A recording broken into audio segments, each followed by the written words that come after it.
Hey guys, welcome back to Benos Esther Malka's channel. On today's game review, we are going to review Outfoxed.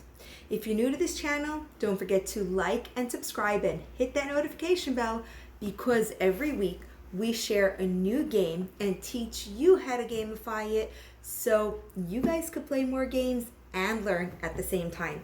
Now, Outfoxed, I will tell you a little secret, is not my game. I saw someone playing it and I loved it so much, I asked if I could borrow it for the review. So, if you feel like our game school is missing Outfoxed, which I do, well then please do us a favor. Check the description box below. We have an Amazon wish list. Outfoxed is on it. And if you could send us a copy of Outfoxed, my students will be so grateful for you. Anyway, let's start off with an unboxing because I want to show you all the contents in Outfoxed. So first of all, Outfoxed is a nice square game. It fits nicely sideways on the shelf and it has a really cute logo, and for kids who can't read, it's got the fox. This is from GameRight, so of course if you want to send them a message. Then it has the instructions. The instructions are relatively easy, and that's nice. They have a few images to kind of help you, get along with it. The board is huge. Let me show you. It's kind of a big board, but that's okay. See, here's the board, and it's really simple in design. I'll get into the board later. So, simple in design. It's got this grid-like feature. Let's give you guys a close-up of one of the quadrants. See, it's got this grid-like feature. It's got a path and little cute paw prints. Here's just the other side. It's cute and simple, and what more do kids want than cute and simple? Next you have, of course, the fox, hence Outfoxed. You have these little, I guess, detective hats. Here, they come in 4 different colors. They're nice, they're sturdy, quite durable. You have these little tokens, and these will help you. I'll show you later on in the game. Then, of course, we have our mystery card, and it slides in and out. It's pretty nice. It was pretty, I'm pretty impressed with the quality and the thickness of this plastic. Lately, some of my games, I'm like, these are for kids. They're no way gonna last. But huge thumbs up to the make of this. Next, you have the dice. There are paw prints, eyes, which we'll get to that later on. And there's 3 dice. I'm a dice person. I have actually a whole collection of dice. But I like that these are, I don't know if you could see, but they're actually etched into the die and painted inside. So for me, that is super, super important. Of course, you have your suspect cards because this is a detective game. The suspects are here. Little suspects. They're very nice. They're simple. I like how they're on a nice bold background. That's really important when work with kids. And the last type of card in this box is the actual thief. So everyone is a suspect until we figure out who the thief is. So if you're super excited as I am to share Outfoxed, well then don't forget to give this video a thumbs up and let's actually check through the gameplay.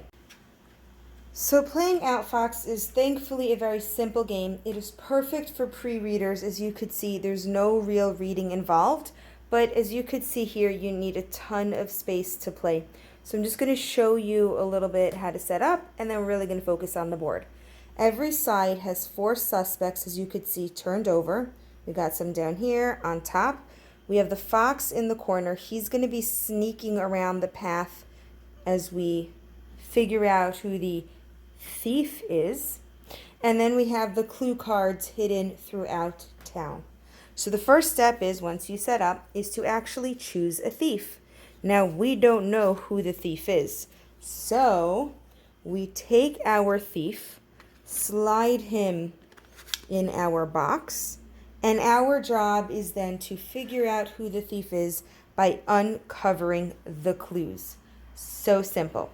Now, the first player to roll is going to choose, do they want to uncover a suspect or find a clue? Now, every player has 3 rolls before they can figure it out. So I'm going to roll once, and we are going to, well, uncover a suspect because it just worked out that way. So let's say I go for my first suspect is wearing a hat and has a pocket watch.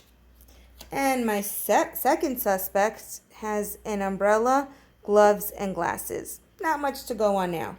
So the next player is going to go, let's say he's going to choose to go on clues. So we have 2 paw prints. Oh no, if we don't get 2 clues. Oh, thank goodness. So we have 1, 2, 3, 4. We get to move 4 spaces. So I have to calculate 1, 2. Oh, I can do it.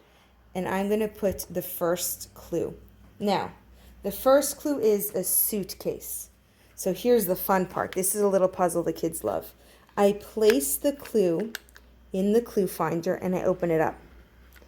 And the answer is yes. You see that green dot? Let's show you. The green dots show. The green dot is telling me our suspect has a suitcase. Now, here's where the memory comes in. I revealed 2 suspects. None of them have a suitcase. So we could rule out Ingrid and we can rule out Belvedere. So cool. Now red is going to go, and let's say they're going to go for more clues. So we roll. They have clues. We're going to roll again. And we're going to roll a 3rd time. And whew, we got it. So we can move 2, 4, 5 spaces. So we're going to go 1, 2, 3, 4. And we have our next clue. So we're going to put it in the clue box. And as you could see, as we get more and more clues, we have to remember more and more things. Ooh, there is no sunflower involved in our suspect. So we take it out. So we know yes to suitcase, no to sunflower. And you know what? Since we have 2 clues, I decided I like the blue person here. We're going to reveal another suspect. So we roll the die, 2 for the suspect. Uh-oh, 1 more. Oh, we get to review 2 more suspects. And let's see. We have yes for suitcase, no to sunflower. So it is not Daisy. We have another suspect here, Alice. And it is no Alice because Alice does not have a suitcase. So as you could see, the whole point of the game is to go around and around the board before the fox gets into the foxhole. The question is, how is the fox supposed to sneak around? Well, that's kind of simple. If I were to not get what I was going for, then the fox moves 3 spaces. And so on and so forth. So every time we don't get the right combination of dice, the fox is on the move. Now, what I like about this game is that we're all finding the suspect every single turn. So if I, like I said, had the clues right now, I can choose as a group to say, you know what, maybe it's smarter to go for a suspect, or maybe we want more clues, or the fox is getting so close. I don't know, maybe we could do XYZ, or something else we can come up with is, especially if you have 4 players, use the word like quadrant. This board is split into quadrants. Maybe you find the clues in your quadrant. I'll find the clues in my quadrant. And sooner or later, we'll have all the clues. So in a game like this, you're actually working together. You're doing teamwork. You're all going after the same goal. And in this case is, who's the stealer?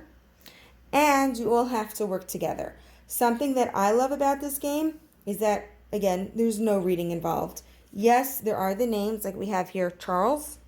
You know, we can go through some more of them. We have here Lily.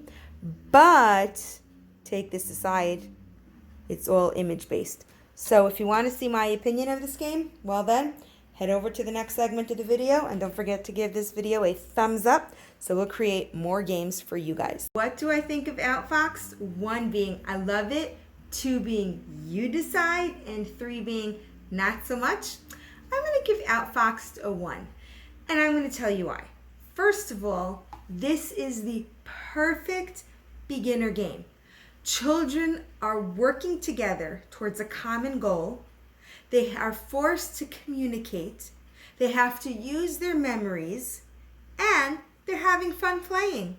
So in terms of a beginner game, totally love it. The next thing I like is how easy everything is. First of all, I didn't show you before, but take a look at how everything fits nicely in the box.